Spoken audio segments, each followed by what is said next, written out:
ഇങ്ങനെ പോയാൽ enforcement directorate നിങ്ങളുടെ എല്ലാ വിശ്വാസ്യതയും പോകുമെന്നാണ് പ്രതിപക്ഷ നേതാവ് സൂചിപ്പിച്ചിരിക്കുന്നത്. ഇപ്പോൾ ഇതാ ഇന്റർനാഷണൽ മോണിറ്ററി ഫണ്ട് പാകിസ്ഥാനോടും ഈ രീതിയിലുള്ള ഒരു മുന്നറിയിപ്പ് നൽകിയിരിക്കുകയാണ്. ഇങ്ങനെ പോയാൽ പാകിസ്ഥാനെ നിങ്ങളുടെ ഗതി അധോഗതിയാകും, ദാരിദ്ര്യത്തിലേക്ക് പോകേണ്ടി വരും. പാകിസ്ഥാന് വ്യവസ്ഥ വെച്ചിരിക്കുന്നു ഇന്റർനാഷണൽ മോണിറ്ററി ഫണ്ട്. 11 വ്യവസ്ഥകളാണ് IMF വെച്ചിരിക്കുന്നത്. വൈദ്യുതി നിരക്കും സർചാർജും നിങ്ങൾ കൂട്ടണം, കാറുകളുടെ ഇറക്കുമതി നിയന്ത്രണം നീക്കണം, IMF നിർദ്ദേശങ്ങൾക്കനുസരിച്ച് ബജറ്റ് പുതുക്കണം, പുതിയ ബജറ്റിന് പാർലമെന്റ് അംഗീകാരം വാങ്ങണം. ഇങ്ങനെയുള്ള വ്യവസ്ഥകൾ വച്ചിരിക്കുന്നു.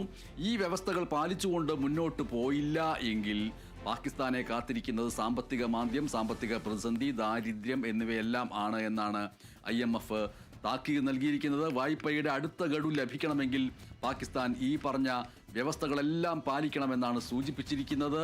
പാകിസ്ഥാന് IMF വ്യവസ്ഥ വെച്ചിരിക്കുന്നു, 11 വ്യവസ്ഥകൾ. അതിൽ ഏറ്റവും പ്രധാനപ്പെട്ട വ്യവസ്ഥകളാണ് നമ്മളിപ്പോൾ സൂചിപ്പിച്ചത്. ഉടൻ തന്നെ പാകിസ്ഥാൻ വൈദ്യുതി നിരക്കും സർചാർജും കൂട്ടണം, കാറുകളുടെ ഇറക്കുമതി നിയന്ത്രണം നീക്കണം, IMF നിർദ്ദേശങ്ങൾക്കനുസരിച്ച് ബജറ്റ് പുതുക്കണം, പുതിയ ബജറ്റിന് പാർലമെന്റിന്റെ അംഗീകാരം വാങ്ങണം എന്നിവയാണ് ഈ വ്യവസ്ഥകൾ.